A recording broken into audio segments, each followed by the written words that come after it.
Boa tarde, seja bem-vindo. Este é o programa Eclésia. Lá mais para a frente marca presença a rubrica de História, mas para já a atualidade informativa da Igreja Católica. Uma oração diária e mais intensa e fiel foi o pedido do Papa no início deste mês de maio. Na audiência geral de ontem, Bento XVI dirigia-se aos peregrinos de língua portuguesa para pedir orações a Maria. Nesta comunhão com Cristo, dou as boas-vindas aos peregrinos de língua portuguesa, em particular aos grupos brasileiros de Fortaleza e Salgueiro. A todos saúdo e exorto a conhecer melhor e seguir o exemplo de Nossa Senhora neste mês de maio, que lhe é especialmente dedicado. Procurai vivê-lo com uma oração diária mais intensa e fiel, em particular pela reza do terço, conforme a recomendação da Santa Igreja, e deseja repetidamente expresso pela Virgem Maria. A esta exortação, junto aos meus votos de todo o bem para vós e vossas famílias, como uma propiciatória bênção apostólica. Obrigado. Há 31 anos, o Papa João Paulo II sofreu um atentado em plena Praça de São Pedro. Aliaca tentou assassinar o Papa no dia 13 de maio de 1981, no momento em que João Paulo II abençoava a multidão. Anos mais tarde, o Papa encontrou-se na prisão com Aliaca para o perdoar. Um encontro preparado por Dom Fábio Fabri, que 3 décadas depois recorda o momento como único na sua vida. Dom Fábio Fabri teve a graça de poder estar junto do Santo Padre neste encontro pelo facto de ser o responsável pela pastoral penitenciária nas prisões de Itália. Recorda que este encontro foi preparado durante muito tempo e com muito cuidado para evitar que fosse considerado como um aproveitamento da situação por parte do Vaticano. Necessitava que Aliaca aceitasse de bom grado a visita do Santo Padre. Senão, poder-se-ia pensar que esta seria uma imposição por parte do Vaticano para que o encontro se desse. E não. O que aconteceu foi que o Papa quis perdoar Aliaca e este também o aceitou. Uma visita que foi pedida pelo próprio Papa João Paulo II. Por que é que o Papa fez isto? Não se compreende. O Papa é o pai que perdoa os seus filhos e, neste caso, quis perdoar Aliaca. Por que é que Aliaca aceitou? Não sabemos. Poderão ter sido interesses humanos, mas a compreensão disso está no plano de Deus. Dos 4 tiros disparados, 2 deles atingiram o estômago do Santo Padre.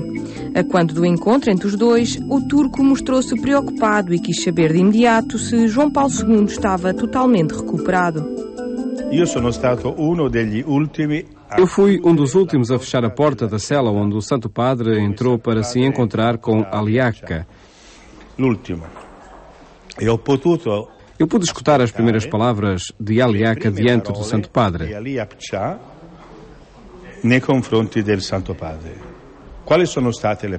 Que palavras foram essas?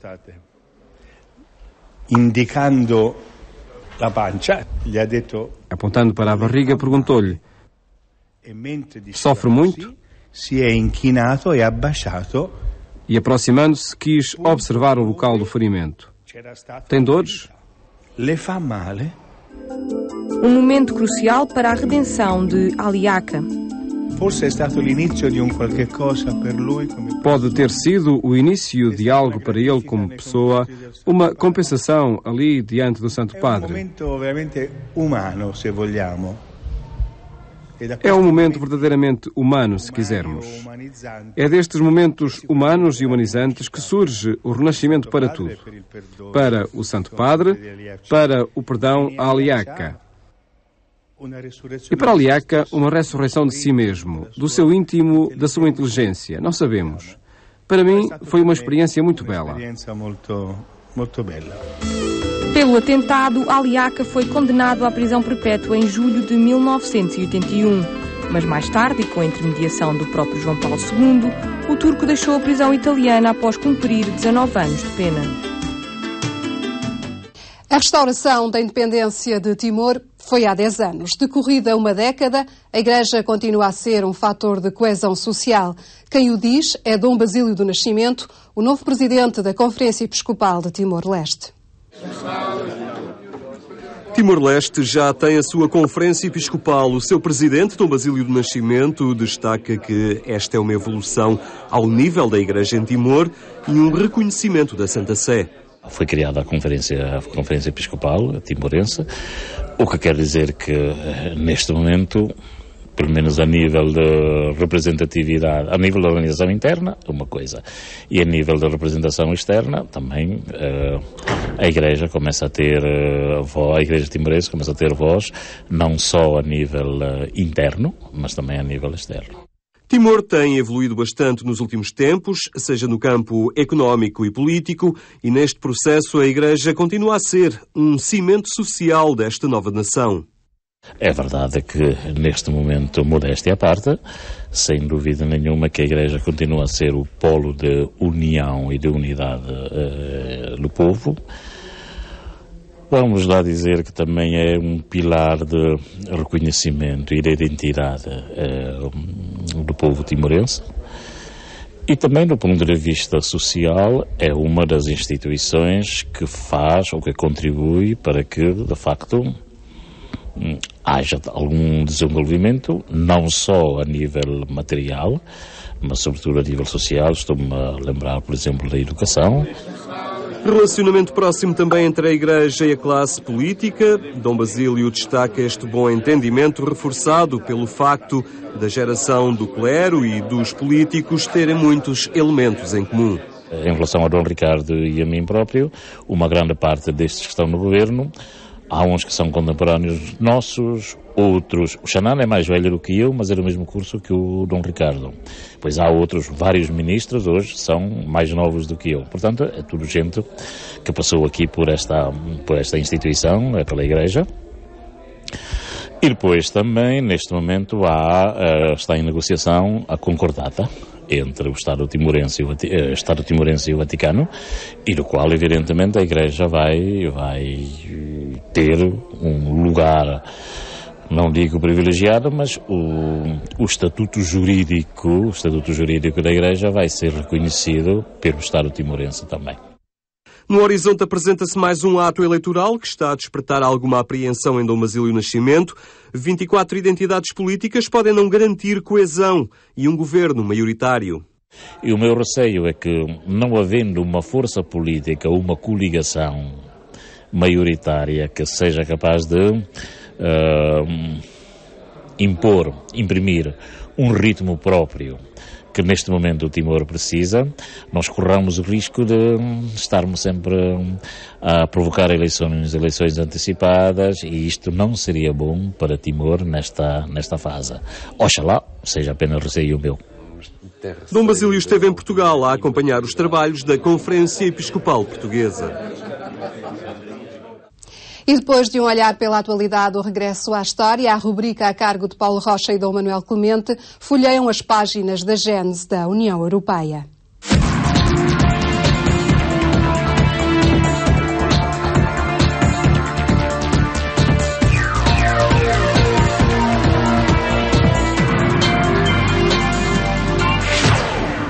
Olhamos a história da União Europeia desde os anos da sua fundação e, como sempre, com Dom Manuel Clemente.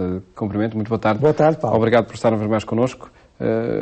Para, de facto, olharmos esses anos e os objetivos, sobretudo, da fundação da União Europeia, contributo podemos acolher como para a história de hoje? Claro, como, para a história de hoje, que nós não podemos de paz, perder, não é? Que nós não podemos perder. Antes de mais, muito boa tarde a todos os nossos telespectadores que vão seguindo este caminho, e é um caminho comum, é um caminho este da Europa, a União Europeia, chamemos-lhe já assim, desde a Segunda Guerra Mundial até aos nossos dias, garantiu-nos 60 anos de paz na Europa, o que é algo de extraordinário, porque nós não podemos esquecer que antes da União Europeia tivemos a Segunda Guerra Mundial, que foi, pelo menos na origem, e de algum modo, uma guerra civil europeia.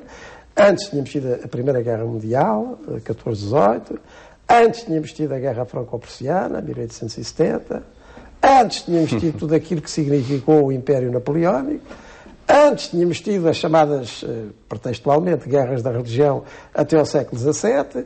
Antes, no final da Idade Média, tínhamos tido entre a França e a Inglaterra, mas envolvendo outros países, a chamada Guerra dos 100 Anos. Quer dizer, a União Europeia e tudo aquilo que anda à volta dela, e que por isso nós temos que estimar com todo o cuidado e envolvimento, deu-nos 60 anos de paz, não é nada vulgar, até porque estes 60 anos, com a chamada, e realmente, aceleração da história, talvez signifique mais de um século em termos mentais para os períodos anteriores. Portanto, a Europa, temos que olhar esta construção europeia com todo o cuidado que ela merece e não a pôr em risco por qualquer espécie de desistência ou de precipitação.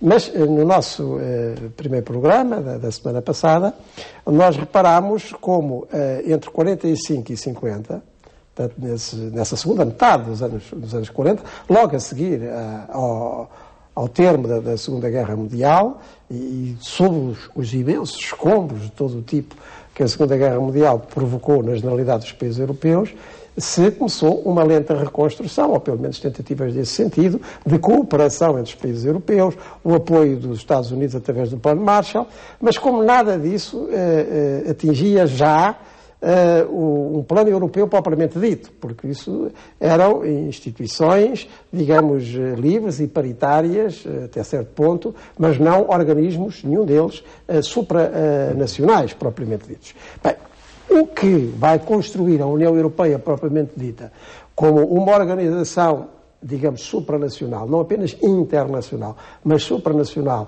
no entendimento, no projeto, na execução de alguns campos fundamentais da vida europeia, vem agora a partir de 1950 e terá o protagonismo fundamental de algumas figuras que também são figuras de primeira plana do catolicismo europeu e até mundial do século XX, como o caso de Schuman em França, o caso de Adenauer na Alemanha e o caso de De Gasperi em Itália. Mas podia dizer, sendo dessas nacionalidades, todos na Europa, porque é isso também que os unifica e os distingue. Não exclusivamente, por exemplo, o Schuman, e é importante que se diga, em todo o campo económico para a comunidade do carvão e do aço, que vamos falar já a seguir, contou com a colaboração do economista francês Jean Monnet, que é também uma figura de muito destaque na fundação da Europa. Mas hoje eu pedi ao Paulo para ler mais um texto do autor que nós estamos a seguir, vai-nos sugerindo estas reflexões e facilita para os nossos telespectadores também um certo seguimento conceptual e que tem a ver com isso mesmo, com esse passo que vai além de organismos de simples cooperação económica e já cria instâncias propriamente europeias. Robert Schuman, ministro dos Negócios Estrangeiros francês, propôs submeter toda a produção francesa e alemã do carvão, do ferro e do aço a uma organização aberta também aos outros países europeus, ou seja, a uma alta instituição comum. A proposta de Schuman foi imediatamente aceita pela Alemanha Federal, pela Itália, pela Bélgica, pelo Luxemburgo e pela Holanda. Constituíram a pequena Europa, a Europa dos Seis. Os ingleses, não querendo prescindir de uma parte da sua soberania nacional, a favor de uma autoridade dotada de poderes soberanos, recusaram a adesão. A proposta de Schuman, feita a 9 de maio de 1950, foi definitivamente aprovada com o Tratado de Paris, a 18 de abril de 1951, e entrou em vigor a 15 de julho de 1952. O novo organismo supranacional tomou o nome de Comunidade Europeia do Carvão e do Aço. Em 25 de maio de 1957, os seis, reunidos em Roma, subscreveram os tratados que entrariam em vigor a 1 de janeiro de 1958. Em resumo, os países unidos na Comunidade Europeia do Carvão e do Aço criaram gradualmente um mercado comum e uma união aduaneira, elaboraram políticas comuns nos setores agrícolas e dos transportes, instituíram a livre circulação dos cidadãos pertencentes aos Estados-membros, coordenaram a pesquisa nuclear. Ora, muito bem. Aqui já podemos falar da Europa. Europa no sentido de União Europeia, como mais tarde se veio a chamar também, e hoje é a sua referência. Então estamos já nos anos 50. Podemos dizer que nos anos 40 assistimos, até 1945, a essa imensa tragédia que foi a Segunda Guerra Mundial, começada em 39, como sabemos, e até maio de 45. E depois de 45 a 50 temos tentativas, e mais que tentativas, realizações de reconstrução económica, concretamente com o apoio do Plano Marshall e algumas organizações que, entretanto, surgiram.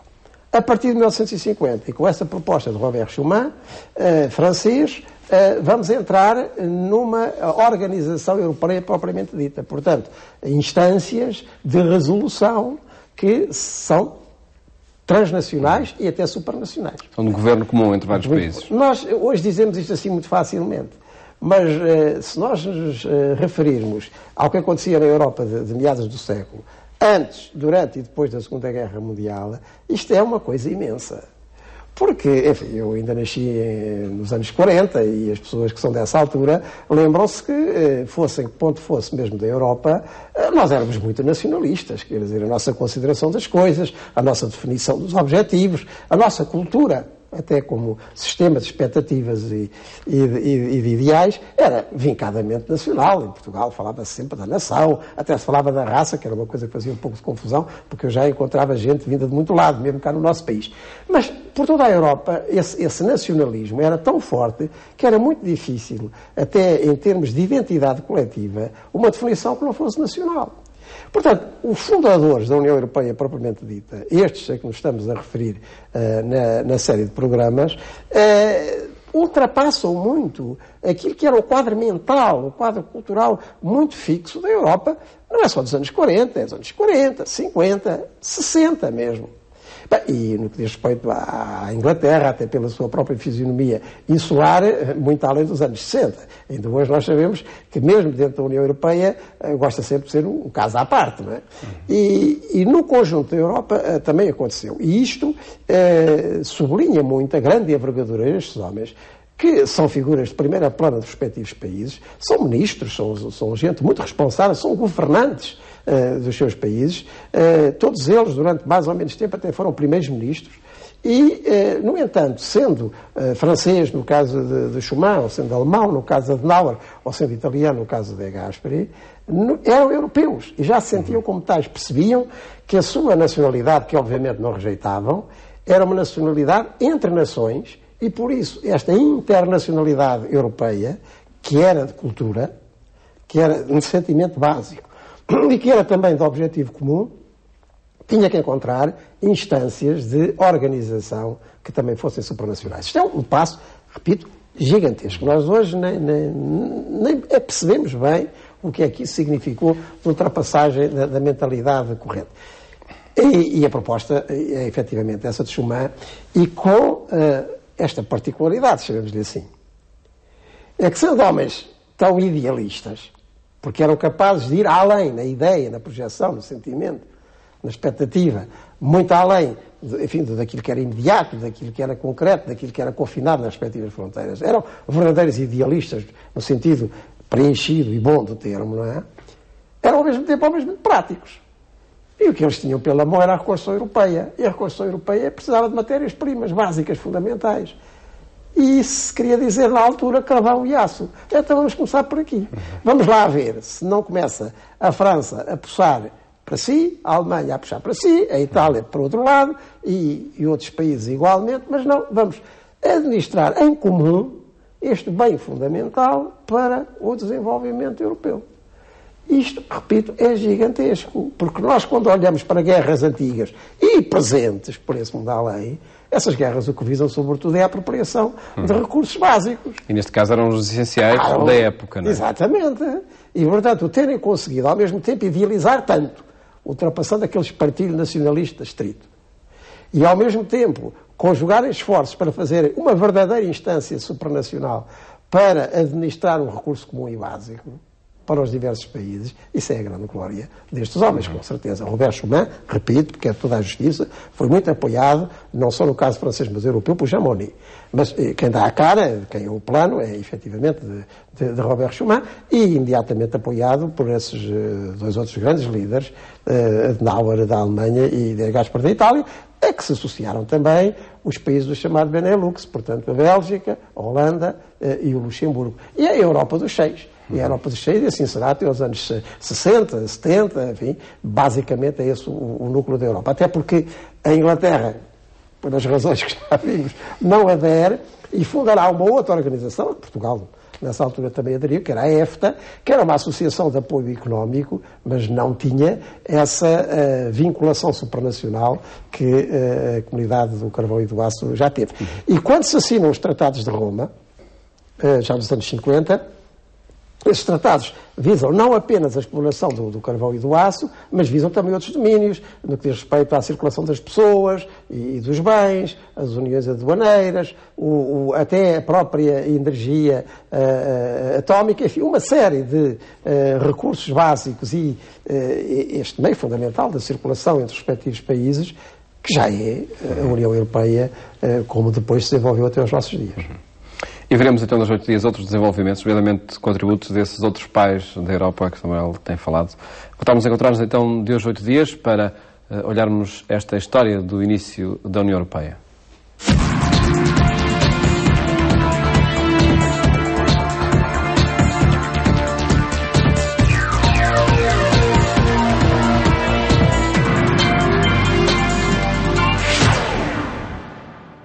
Foi este o Eclésia de hoje. Prometemos estar de regresso amanhã, mas até lá, visite-nos na internet em agência.eclésia.pt, o sítio onde pode ver e rever todos os programas e acompanhar a atualidade informativa da Igreja Católica. Fique bem e até amanhã, se Deus quiser.